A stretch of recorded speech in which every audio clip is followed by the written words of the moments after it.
ರವಿ ಸಾವಿನ ಪ್ರಕರಣವನ್ನ ಸಿಬಿಐಗೆ ಕೊಟ್ಟರೆ ಒಳ್ಳೆಯದು. ಸಿದ್ದರಾಮಯ್ಯ ನಿರ್ಧಾರಕ್ಕೆ ಸಂಪುಟದಲ್ಲೂ ಭಿನ್ನ ಸ್ವರ. ಏನ್ ಮಾಡುತ್ತೆ ಸಿದ್ದರಾಮಯ್ಯ ಸರ್ಕಾರ?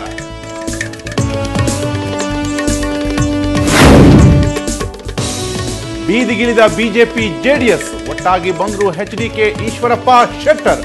ವಿಧಾನಸೌಧದಿಂದ ರಾಜಭವನದವರೆಗೆ ಪಾದಯಾತ್ರೆ. ರಾಜ್ಯಪಾಲರಿಗೆ ದೂರು. ರವಿ ಸಮಾಧಿ ಬಳಿ ಪತ್ನಿ ಕುಸುಮ ಕಣ್ಣೀರು, ಅಮ್ಮನ ಆಕ್ರಂದನ. ಅಲ್ಲಿಯೂ ಕೇಳಿ ಬರ್ತಿದೆ ಸಿಬಿಐ ತನಿಖೆಯ ಕೂಗು. ರವಿ ಮಾವ ಹನುಮಂತಪ್ಪನವರಿಗೆ ಸಿದ್ದು ಸರ್ಕಾರದ ಮೇಲೆ ವಿಶ್ವಾಸ.